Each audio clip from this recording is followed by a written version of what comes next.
नमस्कार दोस्तों।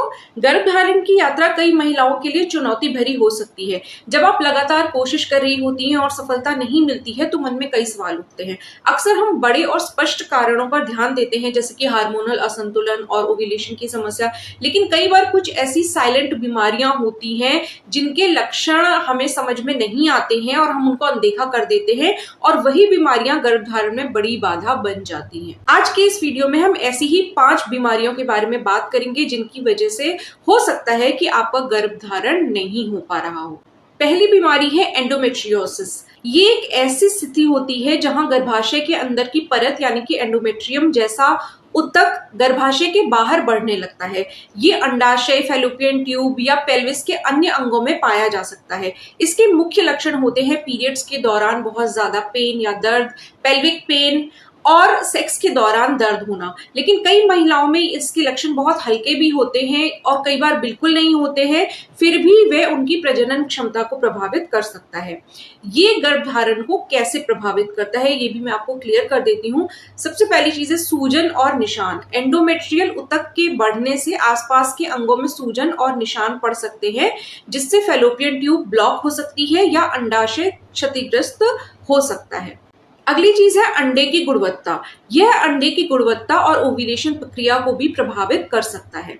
अगली चीज है इम्प्लांटेशन में बाधा। गर्भाशय के बाहर एंडोमेट्रियल ऊतक की उपस्थिति भ्रूण के गर्भाशय से सही ढंग से चिपकने में बाधा डाल सकती है। इसका हम कब संदेह कर सकते हैं कि शायद हमें एंडोमेट्रियोसिस तो नहीं? यदि आपको पीरियड्स के दौरान असहनीय दर्द होता है या पेल्विक क्षेत्र में लगातार दर्द बना रहता है या गर्भधारण में लगातार समस्या आ रही है तो एंडोमेट्रियोसिस की जांच करवाना महत्वपूर्ण है। इसका निदान लैप्रोस्कोपी जैसी प्रक्रियाओं से होता है। अब हम अगली बीमारी की बात करते हैं और वो है पॉलिसिस्टिक ओवरी सिंड्रोम यानी कि पीसीओएस। पीसीओएस एक हार्मोनल असंतुलन है जो महिलाओं में आम है। इसके लक्षणों में अनियमित पीरियड्स, शरीर पर अतिरिक्त बाल, मुहासे और वजन बढ़ना शामिल है। लेकिन कई महिलाओं में खासकर शुरुआती चरणों में लक्षण बहुत हल्के होते हैं और उन्हें पता ही नहीं चलता कि उन्हें पीसीओएस है। यह गर्भधारण को कैसे प्रभावित करता है ये जान लेते हैं। अनियमित ओव्यूलेशन। पीसीओएस में अंडाशय नियमित रूप से अंडे जारी नहीं करते हैं, जिससे ओव्यूलेशन अनियमित या अनुपस्थित हो जाता है। ये गर्भधारण की संभावनाओं को कम कर देता है। दूसरा है हार्मोनल असंतुलन। यह हार्मोन असंतुलन अंडे की गुणवत्ता और गर्भाशय के वातावरण को भी प्रभावित कर सकता है। कब संदेह कर सकते हैं कि आपको पीसीओएस तो नहीं? यदि आपके पीरियड्स अनियमित है या आपको गर्भधारण में समस्या आ रही है तो पीसीओएस की जांच करवाना महत्वपूर्ण है। जीवन शैली में बदलाव, आहार और दवाएं पीसीओएस को प्रबंधित करने और प्रजनन क्षमता को सुधार करने में मदद कर सकती हैं। अब हम तीसरी बीमारी की बात करते हैं और वो है थायराइड डिसऑर्डर्स यानी कि थायराइड की समस्याएं। थायराइड ग्लैंड जो गर्दन में स्थित एक छोटी सी ग्रंथि है, शरीर के कई महत्वपूर्ण कार्यों को नियंत्रित करती है, जिसमें मेटाबॉलिज्म और हार्मोन संतुलन शामिल हैं। हाइपोथायरॉयडिज्म या हाइपरथायरॉयडिज्म दोनों ही स्थितियां गर्भधारण को प्रभावित करती हैं। ये गर्भधारण को किस तरीके से प्रभावित करती हैं ये मैं आपको बता देती हूँ। पहला है ओव्यूलेशन में बाधा। थायराइड हार्मोन का असंतुलन ओव्यूलेशन को बाधित कर सकता है और अनियमित पीरियड्स का कारण बन सकता है। दूसरा है गर्भपात का जोखिम। अनियंत्रित थायराइड की समस्या गर्भपात या अन्य प्रेगनेंसी जटिलताओं के जोखिम को बढ़ा सकती है। कब संदेह कर सकते हैं कि आपको थायराइड प्रॉब्लम हो सकती है?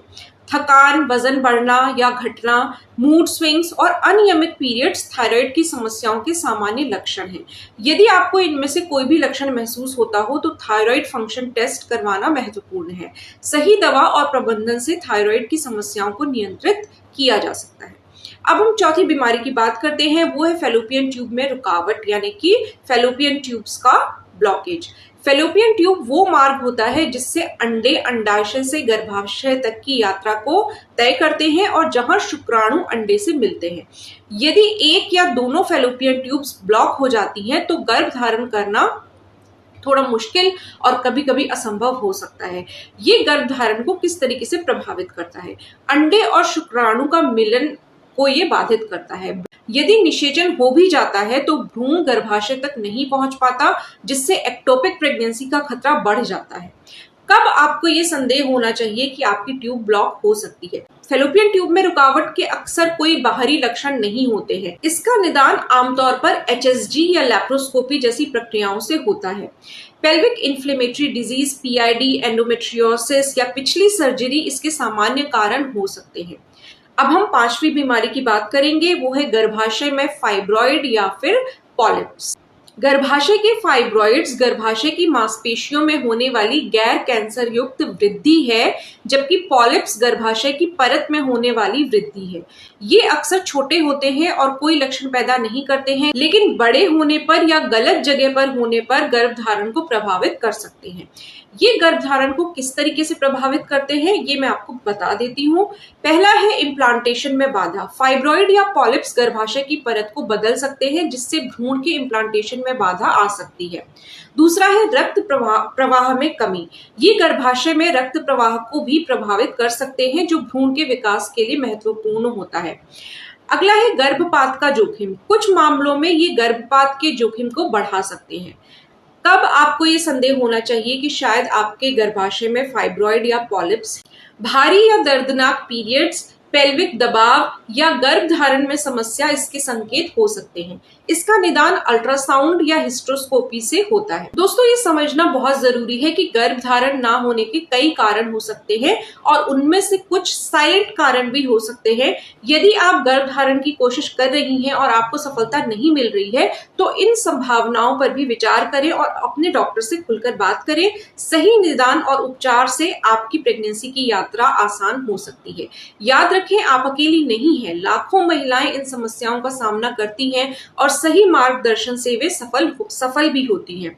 धैर्य रखें, सकारात्मक रहें और अपने शरीर पर विश्वास रखें। अगर आपको ये जानकारी उपयोगी लगी हो तो कृपया इस वीडियो को लाइक करें और इसे उन लोगों के साथ शेयर करें जिन्हें इसकी जरूरत हो सकती है। हमारे चैनल को सब्सक्राइब करना ना भूलें। आपके मन में जो भी सवाल हो उन्हें कमेंट बॉक्स में जरूर लिखें। हम आपके हर सवाल का जवाब देने की पूरी कोशिश करेंगे। जल्द ही मिलेंगे एक और नए और जानकारीपूर्ण वीडियो के साथ। तब तक के लिए अपना ख्याल रखें, स्वस्थ रहें और उम्मीद बनाए रखें। नमस्कार।